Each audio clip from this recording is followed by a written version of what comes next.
Olá pessoal, meu nome é Luiz Gonzaga e estamos aqui hoje retomando o tema Imortalidade da Alma.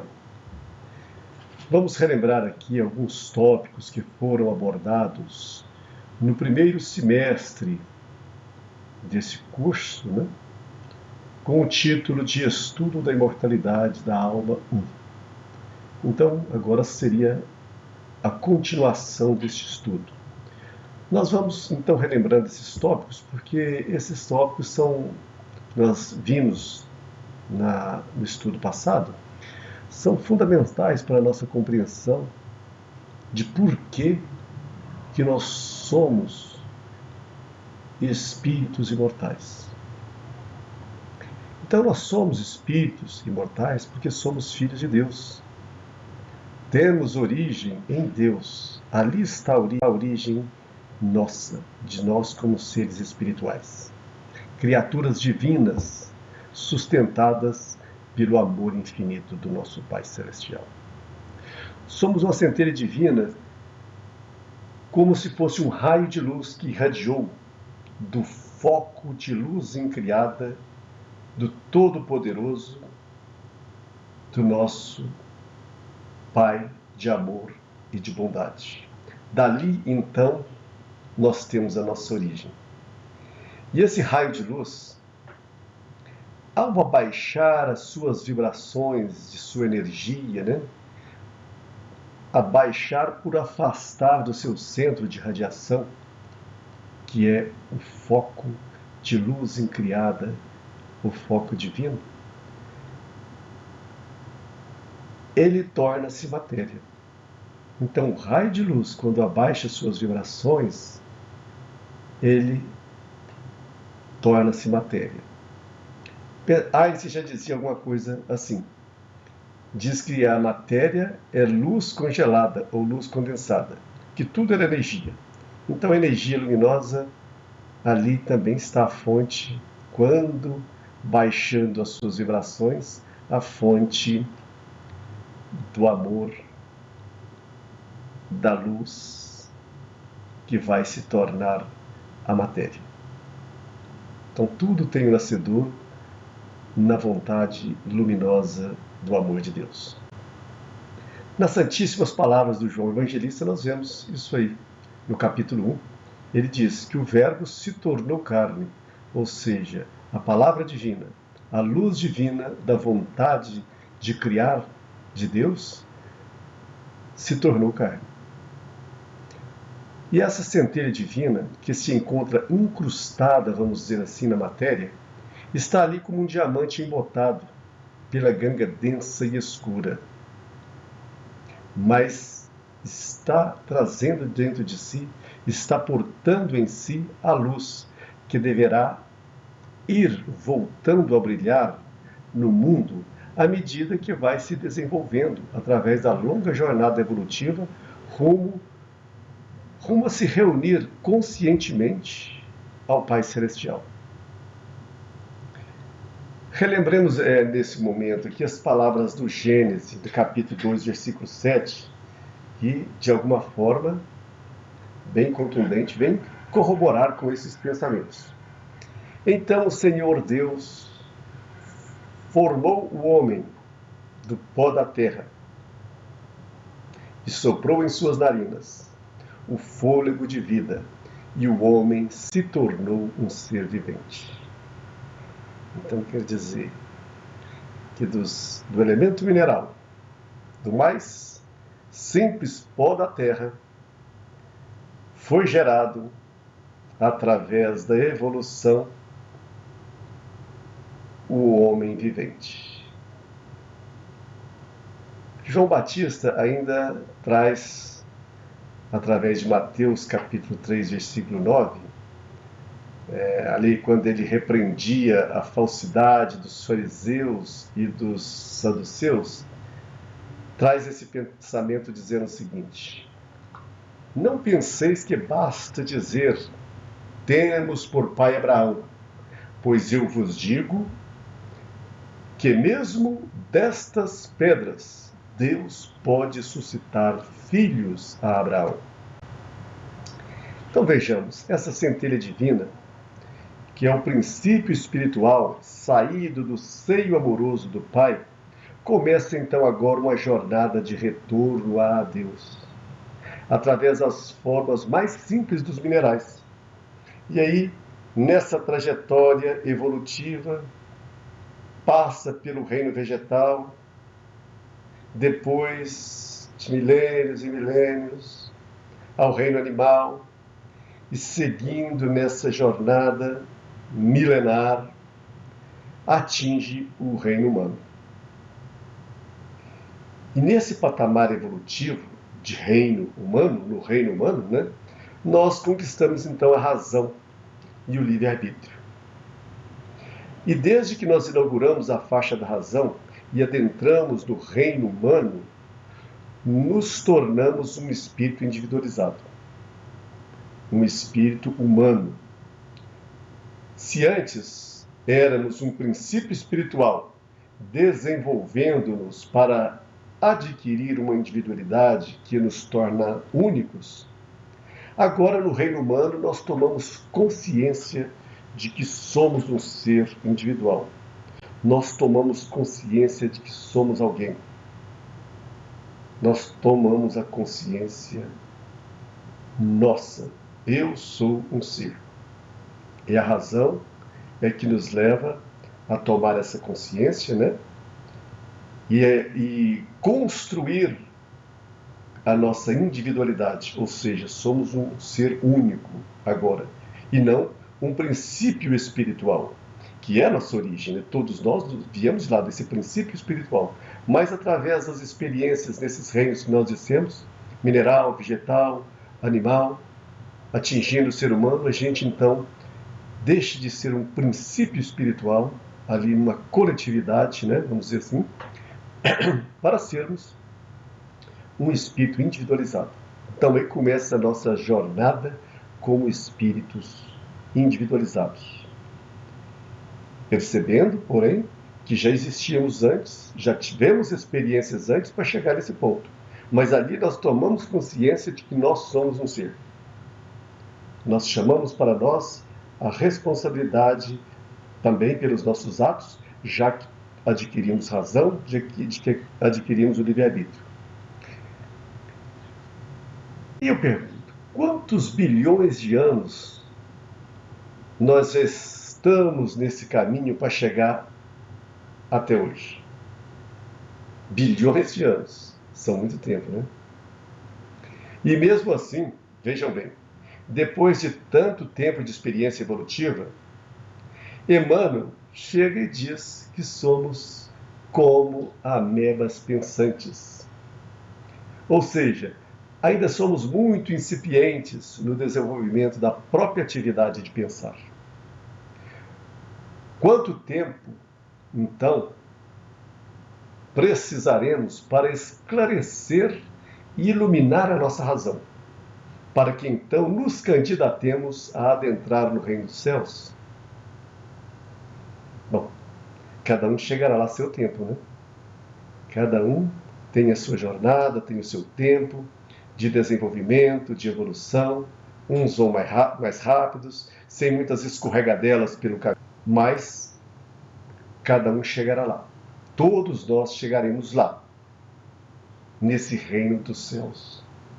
O que nós precisamos é confiar e marchar tranquilamente pela estrada da vida até chegarmos ao reino dos céus. Aliás, como já nos afirmou Jesus, né?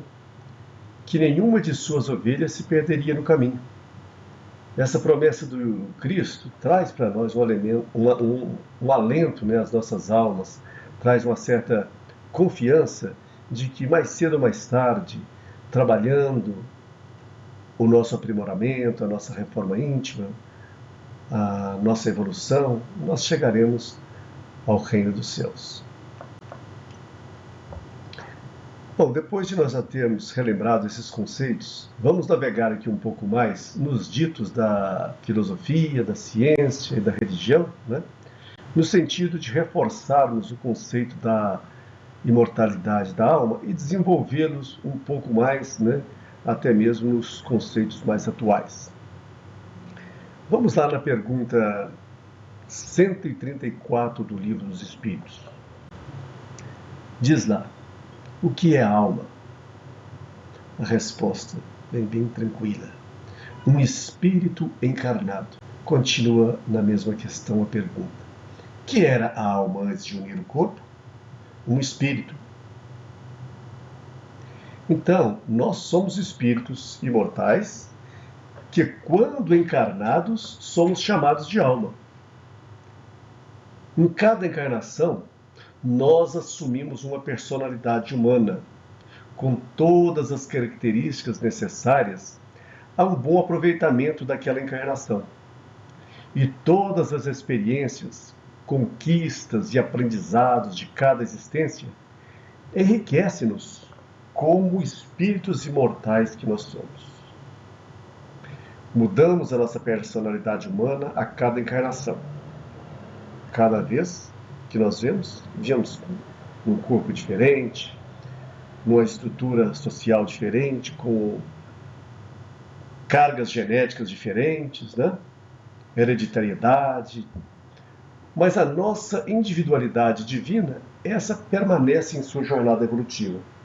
Ou seja, a nossa personagem humana é como se fosse uma veste que usamos quando nos encarnamos para vivenciar, para experimentar esse corpo, com esse corpo humano, a vida aqui na Terra, mas nós realmente somos aquela entidade espiritual, aquele ser espiritual, que é a nossa individualidade divina, que é aquela centelha divina que está se desenvolvendo e permanece assim em sua jornada evolutiva. Nós, como espíritos, mantemos nossa individualidade após a morte física. Aquela personagem humana se extingue, mas o ser imortal, que é o que realmente somos, esse continua a sua caminhada rumo à perfeição. A vida na matéria é para o espírito, então, uma escola, uma oficina de aprendizado. Informam-nos os espíritos, na questão 150 do Evangelho, que jamais o espírito perde a sua individualidade. Por mais encarnações que ele tenha, que venha com personalidades diferentes, mas a sua individualidade divina, essa ele jamais perde. Mesmo quando esse espírito atinja a condição de espírito perfeito e faça plenamente a vontade do Pai Celestial. Mesmo quando já unidos ao Pai, esses espíritos que atingem essa condição de perfeição mantêm mesmo assim a sua individualidade. Uma prova de que isso é um fato é a vinda de Jesus na Terra. Jesus Cristo, um Espírito perfeito, unido ao Pai, sendo um com Ele, como Ele diz, e ainda assim manifesta sua individualidade, como sendo o personagem Jesus de Nazaré, que vem até a Terra, encarna, dá o exemplo de como é que nós devemos nos portar para que possamos adentrar no reino dos céus. Então a vinda de Jesus e a vida de Jesus, né, é uma exemplificação de como é que nós precisamos agir para nos adentrar no reino dos céus. É só tomar a nossa cruz e segui-los que nós chegamos lá, pelos seus exemplos divinos, né, que trouxe para nós. Vamos dar uma olhadinha aqui no pensamento filosófico, né, de Sócrates, de Platão. Nós temos que Sócrates diz o seguinte: o homem é uma alma encarnada. Antes de sua encarnação, existia unida aos tipos primordiais das ideias do verdadeiro, do bem e do belo. Sócrates deixa claro aí o conceito da pré-existência da alma, que já existia antes da encarnação. Então ele diz que ela existia unida aos tipos primordiais das ideias do verdadeiro, do bem e do belo. Que ideia é essa do verdadeiro, do bem e do belo? Se não a ideia do nosso Pai Celestial manifestando-se no universo, ou seja, a vontade de Deus se manifestando. Então, para Sócrates, originária das ideias divinas, do verdadeiro, do belo e do bem, os atributos que são bem representando, né, essa gloriosa vontade do nosso Pai Celestial, o sublime autor da nossa vida. E que quando deixa o corpo físico e ainda não se purificou, fica a vagar pelo mundo material, presa ainda pelo desejo da materialidade da vida. Podemos ser percebida pelos homens em função da materialidade em que se encontram seus corpos espirituais. São atraídas para um corpo novo e se reencarnam para novas experiências até que se depurem. A alma, diz Sócrates, é semelhante ao divino. A alma, cuja atitude inseparável é a vida, nunca admite vida oposta, a morte. Assim é a alma destinada a ser imortal. E uma vez imortal, indestrutível. Que é a morte? A morte é apenas a separação da alma e do corpo. Esses aí eram os apontamentos de Sócrates, né? Desculpem.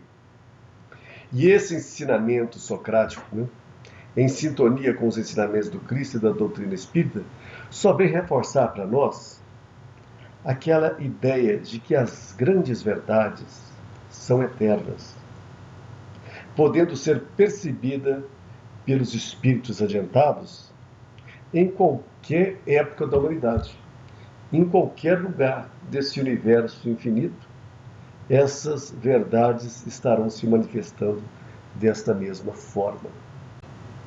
Vejamos André Luiz falando para nós, lá no livro Ação e Reação. Ele traz uma informação sobre o Egito antigo, né? Ele diz que o Egito mantinha incessante intercâmbio com os antepassados e ensinava que os mortos sofriam rigoroso julgamento de Anubis, o gênio da cabeça de chacal, e Horus, o gênio com cabeça de gavião, diante de Maat, a deusa da justiça, decidindo se as almas deveriam ascender ao esplendor solar ou se deveria voltar aos labirintos da provação na própria Terra. Bom, interessante que Maat, então, é a deusa da verdade, da justiça, da retidão e da ordem. Essa era a deusa que os egípcios, uma das deusas que os egípcios adoravam, né? É a deusa responsável pela manutenção da ordem cósmica e social do universo. Ela, a Maat, né, é representada como uma mulher jovem, ostentando no alto de sua cabeça uma pluma de avestruz. E ela usava essa pluma de avestruz, algo muito levíssimo, leve, né? Muito leve. Ela usava essa pluma para pesar o coração do morto no dia do seu julgamento. Então tinha ali uma balança, né? Num dos pratos da balança, ela colocava o coração do morto, que representa aqui a alma do morto, né? E do outro lado, aquela plumazinha que ela tinha no alto da sua cabeça. Se o coração fosse mais pesado que a pluma, a alma do julgado teria que voltar às reencarnações para se depurar do peso da materialidade que ainda se encontrava sua alma. Se mais leve, subia ao reino da luz, pesando então o coração do cidadão, é que se decidia, né, o destino da sua alma. Então nós vemos aí interessante esse símbolo, essa simbologia que é muito profunda, trazendo desde aquela época isso aí, é questão de há 2.600 anos antes de Cristo. Então, aproximadamente 4.600 anos atrás, os egípcios, né, que a gente sabe por que eles eram tão elevados, tão evoluídos, né, porque eram seres que vieram de capela, para dar uma forcinha aqui na nossa evolução, né, para trazer algumas informações importantes para nós que ainda éramos seres muito selvagens, né? Então, já trazendo noção de espiritualidade. Veja também uma coisa interessante é que a providência amorosa do Cristo não nos deixa órfãos em época nenhuma. Então, desde aquela época já vem luzes sobre a humanidade para que ela pudesse tomar o caminho do reino luminoso de Deus, né? André Luiz também traz outra informação nessa mesma obra, né, nessa reação. Os hebreus, os gregos, os gauleses, os romanos, eles sustentavam essas mesmas crenças, de uma maneira mais ou menos semelhantes, né? Mas eram convictos, né, de que a elevação celeste se reservava aos espíritos retos e bons, puros e nobres, guardando-se os tormentos do inferno para quantos se rebaixavam na perversidade e no crime, nas regiões de suplício, fora do mundo ou no próprio mundo, através da reencarnação, em formas envelhecidas pela expiação e pelo sofrimento. Então isso está lá no livro Ação e Reação, na página 13, edição da FEP. O Novo Testamento tem inúmeras passagens falando sobre a imortalidade da alma, e que não vai dar para a gente trazer todas aqui, porque senão ficaríamos praticamente o tempo todo falando sobre essas passagens, né, que são muito cheias de símbolos, né, e não só o Velho Testamento, o Novo Testamento, essas informações mais antigas vinham todas de forma simbólica, né, que era para poder cruzar o tempo e chegar até nós. Mas então, lá em Mateus capítulo 17, versículo 1 a 3, nós temos o seguinte relato. 6 dias depois tomou Jesus consigo a Pedro e a Tiago e a João, seu irmão, e os conduziu em particular a um monte alto e transfigurou-se diante deles, e o seu rosto resplandeceu como o sol.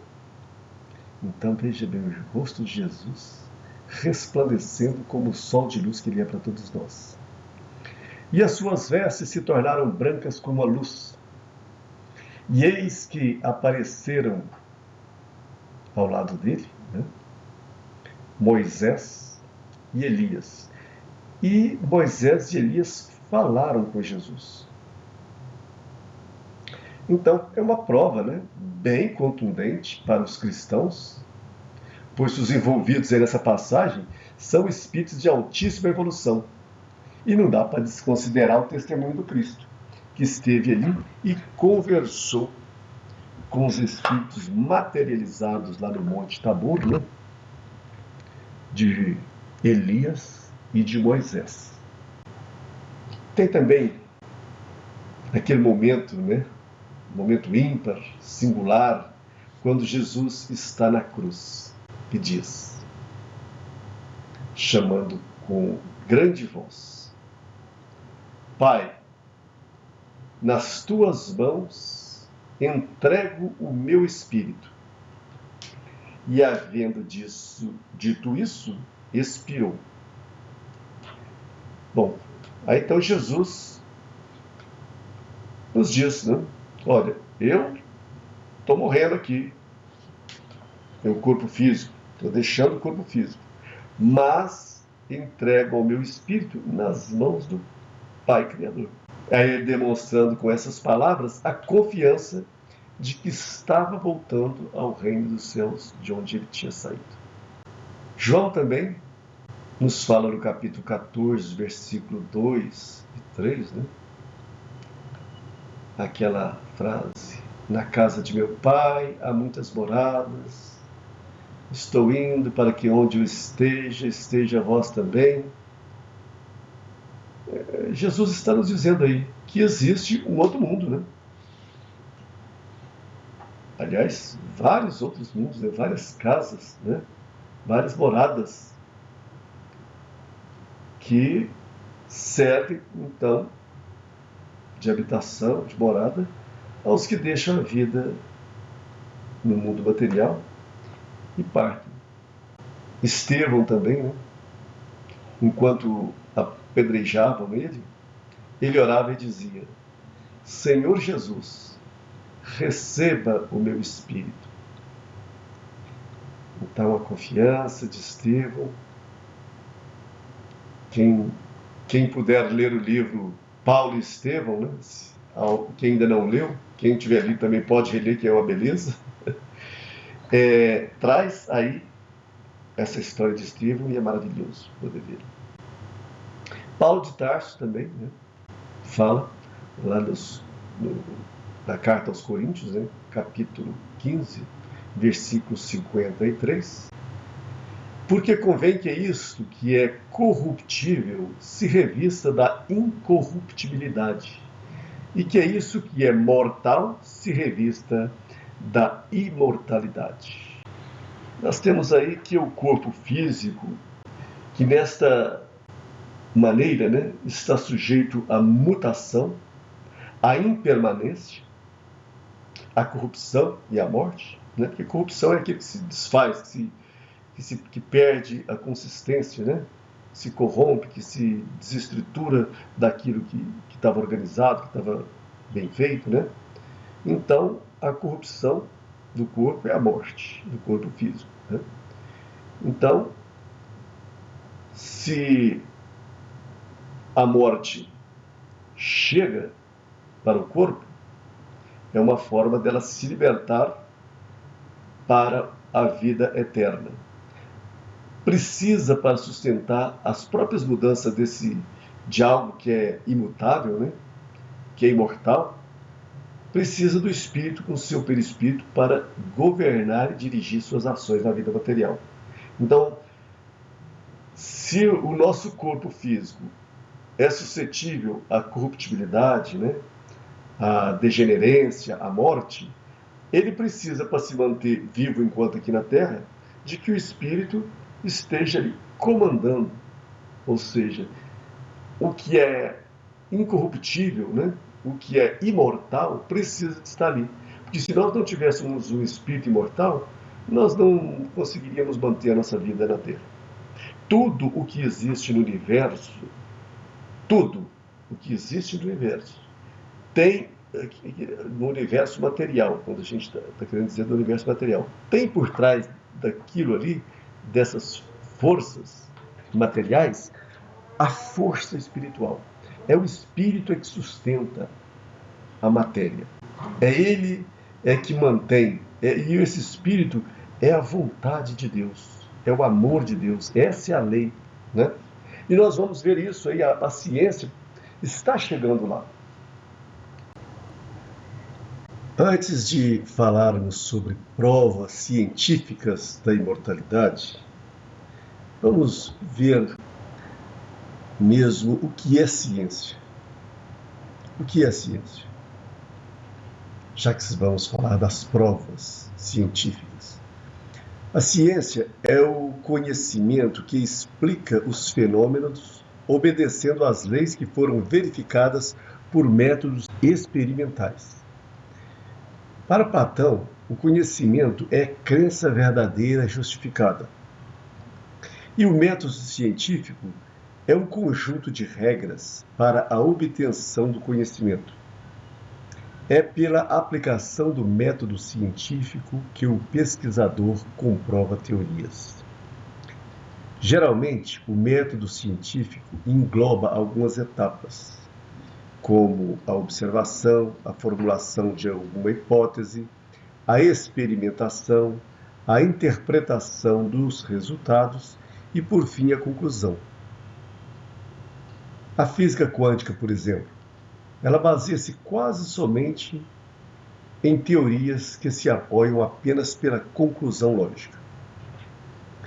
Agora eu queria chamar a atenção de vocês para uma frase muito interessante do grande cientista que foi Albert Einstein. Ele disse: não existe nenhum caminho lógico que conduza às grandes leis do universo. Elas só podem ser atingidas por meio de intuição, baseadas em algo semelhante ao amor intelectual pelos objetos da experiência. É uma frase de Albert Einstein. Interessante que o Pietro Baldi, na grande síntese, ele trata de alguma coisa bem semelhante a isso aí. Então a gente vê uma afinidade grande entre esses dois pensadores, né? Mas essa proposição de Einstein sobre o caminho para a reformulação dos métodos científicos, porque aí nesse ponto aí ele está dizendo que precisava de reformular os métodos científicos que nós temos, né? Que precisam ser atualizados sempre, né? Para que a ciência possa progredir. Quebrando esses paradigmas, nós vamos avançar para a ciência do espírito, com assertividade, com clareza e com celeridade. Nós vamos apressar muito a nossa questão evolutiva da ciência se nós começarmos a quebrar esses paradigmas de hoje, que nos prende a métodos, às vezes, que já não estão mais condizentes com o avanço da realidade nossa. Nós vamos trazer alguns cientistas, que uns são aceitos, outros não, mas começam a trazer essas verdades dessa grande lei do universo, as verdades das grandes descobertas, né?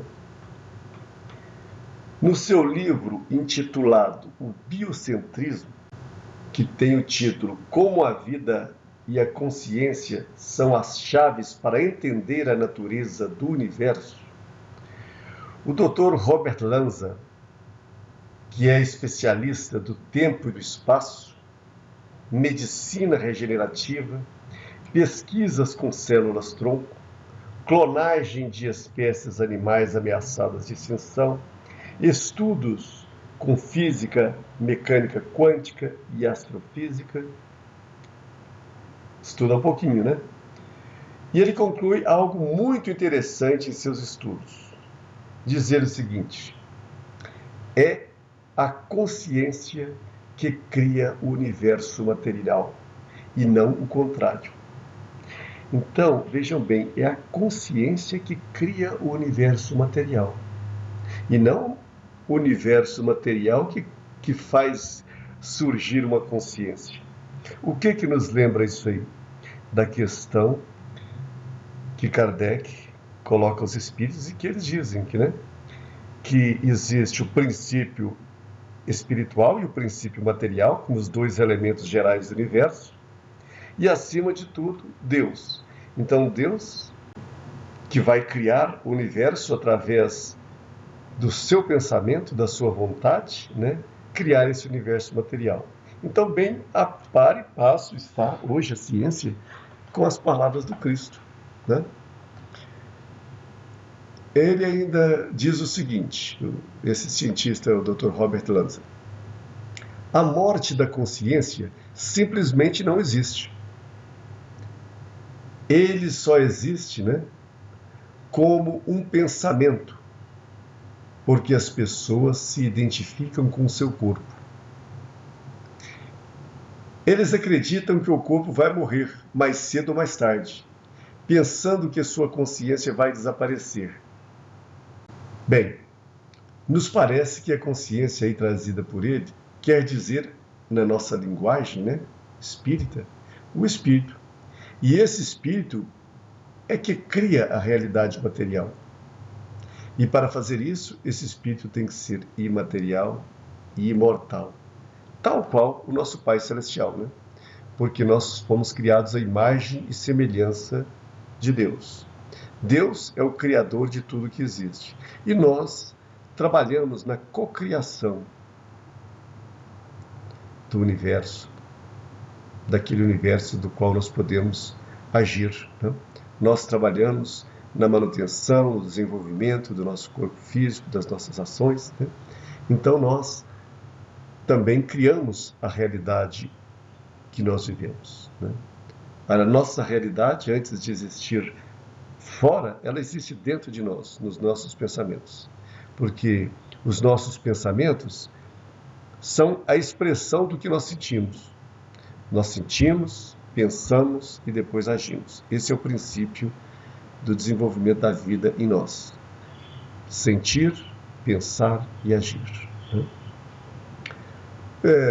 O Robert Lanza acrescenta ainda que a consciência não só existe em um único universo, ela exista talvez em outro universo. Se o paciente é ressuscitado, isso no caso de experiência quase morte, né? E diz: eu tive uma experiência de quase morte. Aí ele acrescenta: se ele não viveu, se ele não reviveu e o paciente morre, é possível que essa informação que ele traz da consciência, né, possa existir fora do corpo, talvez indefinidamente, como uma alma. Esta conta de consciência quântica explica coisas como experiências de quase morte, de projeção astral, de experiências fora do corpo e até mesmo a reencarnação, sem necessidade de recorrer à ideologia religiosa. A energia de sua consciência potencialmente reciclada de volta em um corpo diferente em algum momento, e nesse meio tempo ela existe fora do corpo físico, em algum outro nível de realidade e possivelmente em outro universo que nós espíritas chamamos de mundo espiritual, não é?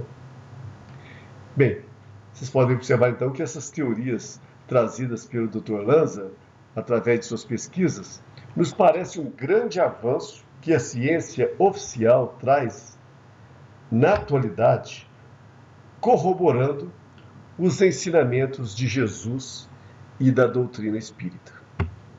Mas o fato é que os fenômenos espíritas sempre estiveram, desde o seu surgimento, à atenção dos mais ilustres sábios do mundo.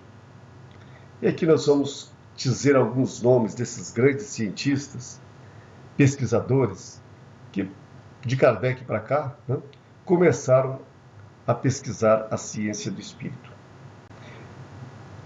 Os principais, então, é William Crookes, James Gould, John Edison, Oliver Lodge, Augusto de Morgan, Alfred Russel Wallace, Crowell Varley, Cesare Lombroso, Frederick Zoller, Karl Duprel, Charles Fouché, Alexandre Aksakov e por aí vai. Como vemos, são os mais distintos físicos, químicos, matemáticos, astrônomos, fisiologistas e etc., né? Os homens que atestaram a realidade dos fatos do espiritismo. William Crookes, por exemplo, esse grande químico e físico britânico, né, presidente da Sociedade Real de Londres, diz o seguinte: 30 anos se passaram desde que publiquei as atas das experiências tendentes a mostrar que fora dos nossos conhecimentos científicos existe uma força posta em atividade por uma inteligência diferente da inteligência comum a todos os mortais. Dizia ele o seguinte: o Espiritismo está cientificamente demonstrado. Alfred Russell, que era um naturalista britânico, né, membro da Sociedade Real de Londres, era um materialista tão convencido que não admitia absolutamente a existência da vida espiritual, nem qualquer outro agente do universo além da força da matéria. Os fatos, entretanto, são coisas pertinazes. E aí então ele diz: o Espiritismo está tão bem demonstrado quanto a lei da gravitação. Uma prova interessante da existência e da continuidade da vida espiritual, de que a morte não existe, que o espírito continua a sua vida, a sua jornada, né? São as experiências de quase morte. São aquelas que a pessoa vai para o hospital, na cirurgia, em qualquer outra situação ali, que ela então perde para os médicos ali a consciência. Ela está então vivendo, há um diagnóstico de que ela está, às vezes, com uma espécie de quase morte, né? Não está tendo consciência de nada. Está, às vezes, sob anestesia, né? Aí tem o Dr. Kennedy Ring, da Universidade de Connecticut, e Sharon Cooper, da Universidade de Nova York, que fizeram um estudo de 2 anos sobre as experiências de quase morte em deficientes visuais, pessoas cegas, né? E os resultados foram espantosos. E esses resultados foram publicados no livro Mind Sign, em 1999, o qual ele comprova que 31 pessoas cegas que passaram pela experiência de quase morte descreveram a experiência de terem podido ver pela primeira vez em suas vidas, dando-lhes detalhes de procedimentos médicos na mesa da cirurgia, na hora que eles estavam totalmente anestesiados, que não estavam com a consciência ali no corpo físico. Então, mostrando que essa consciência estava fora do corpo físico e percebendo a realidade do que estava acontecendo ali naquela sala. E principalmente, quer dizer, aqueles que eram cegos, né? Como é que eles poderiam ver, falar que era uma sugestão mental, alguma coisa assim, né?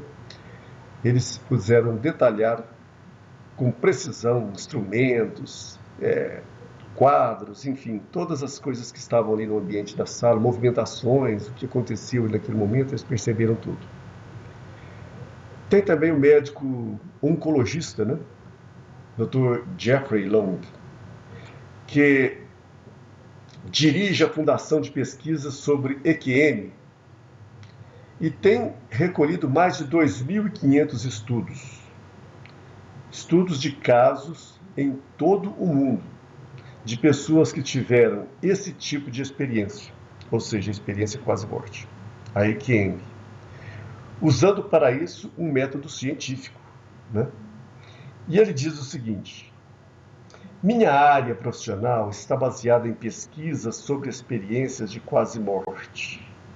Em minha opinião, as experiências de quase morte proporcionam uma das maiores evidências científicas da vida após a morte. E aí no seu livro Evidence of Afterlife, ou seja, as evidências da vida após a morte, Dr. Long faz um resumo das linhas de evidências que apontam a veracidade das experiências quase mortes. Os pacientes clinicamente mortos, aqueles que estavam em EQM, experiência de quase morte, experimentaram o seguinte: consciência clara das coisas, experiências reais fora do corpo físico, Seus sentidos ficaram mais aguçados, tiveram consciência durante a anestesia, lembranças claras, reencontros com familiares falecidos. Além disso, o Dr. Long confirma que as experiências de quase morte em crianças são as mesmas que em adultos. Então, quer dizer, não teve diferença porque são crianças e porque são adultos. Ou seja, todos ali estavam dizendo que realmente aconteceu. Essas experiências quase morte ocorrem no mundo todo. E que as pessoas que passam por essas experiências de quase morte geralmente promovem uma mudança de vida significativa. Essas foram as conclusões que ele chegou na sua pesquisa, onde ele pesquisou, então, mais de 2.500 casos. Então, não foi um caso ou outro que isso aconteceu. Foi nesses 2.500 casos, né, que ele estuda e que escreve, então, esse livro, dando as evidências da vida após a morte. Isso, para nós, serve como uma confirmação, uma prova, né, de que a vida continua, uma prova científica. Aí nós temos também as transcomunicações instrumentais, ou a TCI, né? A TCI praticamente foi inaugurada nos Estados Unidos por Attila von Szalay em 1936. Naquela ocasião, von Szalay realizou gravações de vozes diretas, usando de microfone instalado em frente a um megafone encerrado dentro de uma caixa fechada. Em 12 de junho de 59, o artista plástico sueco Fredrik Jungersson gravava sons de pássaros para um documentário nos arredores da cidade de Estocolmo, quando foi surpreendido no exame da gravação por uma grande quantidade de vozes, falando línguas diversas. O fenômeno repetiu-se inúmeras vezes, o que é mais uma característica do fenômeno científico, né? Então ele reconheceu tratar-se de um novo meio de comunicação dos espíritos, apresentando o resultado das inúmeras gravações e fez o seu livro Telefone para o Além. A partir da divulgação desse livro, teve o psicólogo e filósofo alemão Konstantin Haudive, manteve contato com o autor e passou a dedicar-se às mesmas pesquisas, conseguindo um feito inédito: a gravação de 72.000 frases do além, divulgada em sua obra O Inaudível Torna-se Audível. Bem, esse termo transcomunicação, dessa forma assim dita, né? Esse termo foi criado nos anos 80, na Alemanha, pelo físico e estudioso Ernest Schenkowski. E esse termo significa comunicação com o mundo extrafísico. E em seu livro Linha Direta do Além, tem o padre François Bruni e Rémy Chauvin contam a experiência de dois padres agostino, né? O Gemelli e Peregrino Ernest, físicos de renome na Itália, né? Poderíamos dizer que esse foi o primeiro caso de voz paranormal gravada e aconteceu no laboratório de física experimental da Universidade Católica de Milão, em 17 de setembro de 1952.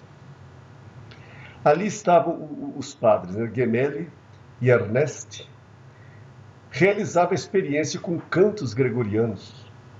Eles estavam fazendo experiência para eliminar os harmônicos nas vozes dos cantos, né? Naquela época, não existia gravador, nem gravador de fita, que muitos aí nem conhecem, né? Mas nem os gravadores de fita não existiam. Era apenas fios bem finos, né? E esse fio se rompia com frequência. Então era necessário dar um nó finíssimo para não prejudicar a gravação do som. E aí conta o escritor que naquele dia o fio acabara de se romper mais uma vez. E o padre Gemelli, chateado, exclamava: "Ó Pai, me ajude!" Como tinha por hábito de dizer há muitos e muitos anos, né? Desde a morte do seu pai. Uma vez feito o concerto, começaram então a escutar o material gravado. Porém, ao invés de ouvir o canto gregoriano esperado, né, ouviram estupefatos a voz do pai. "Claro que o ajudo, e estou sempre com você." Padre Gemelli quase desmaiou. Mas Padre Ernest o estimulou a prosseguir e fazer uma nova tentativa. Assim fala-nos o Padre Bruni em sua obra, né? Obtiveram então a mesma voz, perfeitamente reconhecível, que dizia em tom levemente irônico: "Mas claro, bobão", que aí ele traduz zuccone. Zuccone significa então bobão no italiano que eles falavam. "Você não está vendo que sou eu mesmo?" Então repetindo, né? "Mas claro, Zuccone, você não está vendo que sou eu mesmo?" Essa era a maneira afetuosa que o pai brincava com ele quando menino.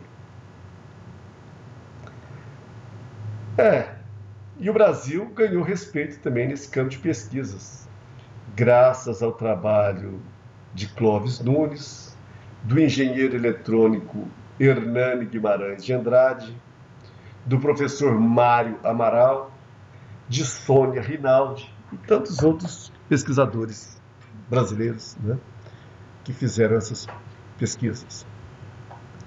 Aí, vou relatar aqui também um fato que a pesquisadora Sônia obteve.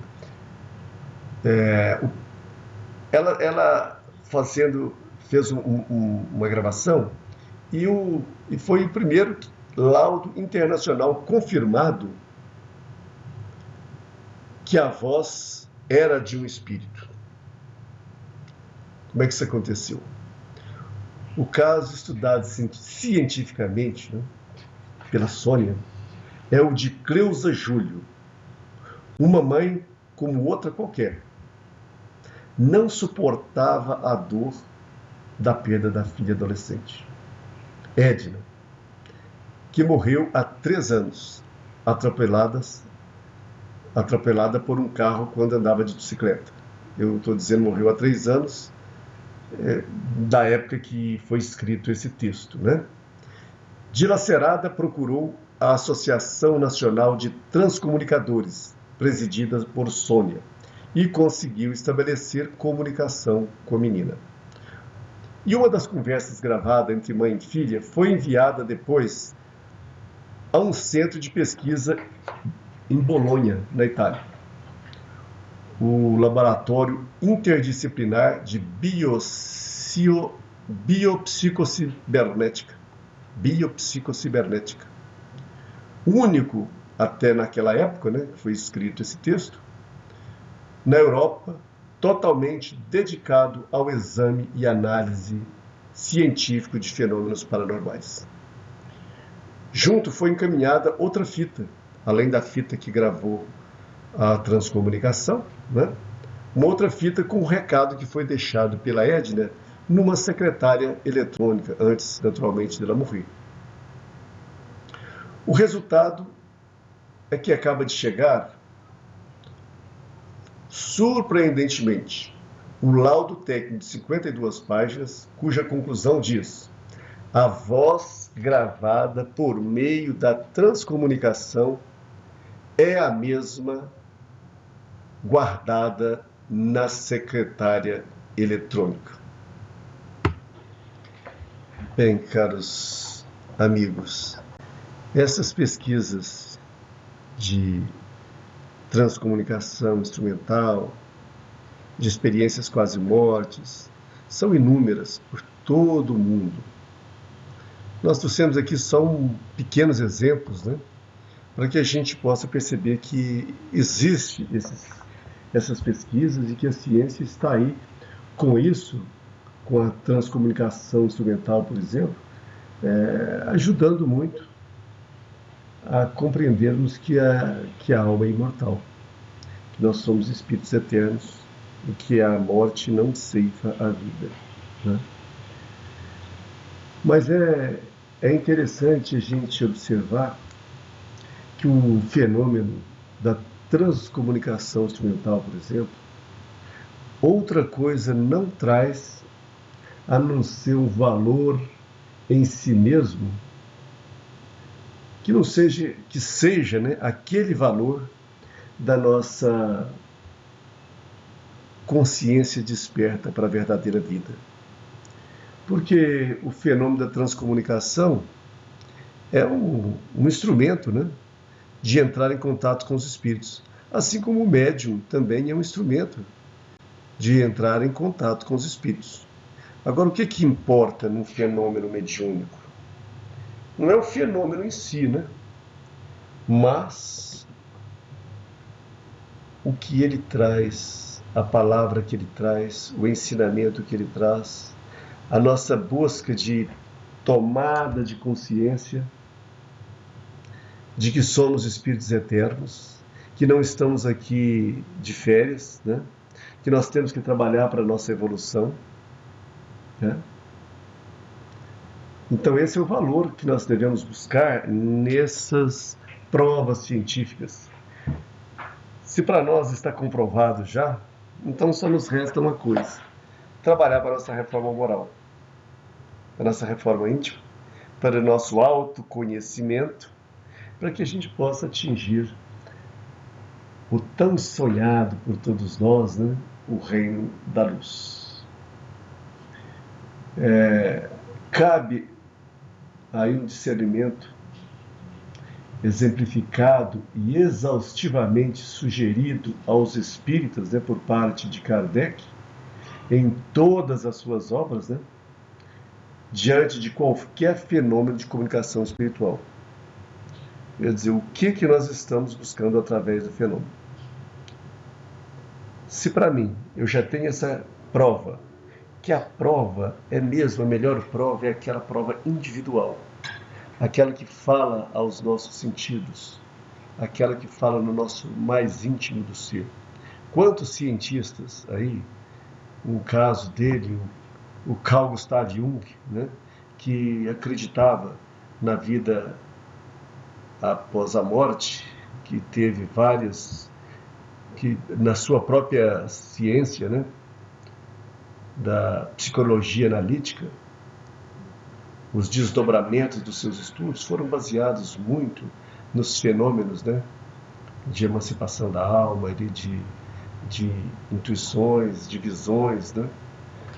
Mas ele não deixou isso muito claro para a humanidade, como cientista, porque ele sabia que não ia ser talvez muito bem compreendido. Mas para ele tinha aquela convicção, aquela confiança. E como esse, vários outros cientistas. Então, essa questão da prova, às vezes, um simples fato que acontece conosco é uma prova mais do que suficiente Então, que a gente busque nesses fenômenos, né, de comunicação com o mundo espiritual, os incentivos, as forças para que nós promovamos a nossa reforma íntima, para que nós nos melhoremos como pessoas humanas, para que a gente possa realizar dentro de nós o reino dos céus.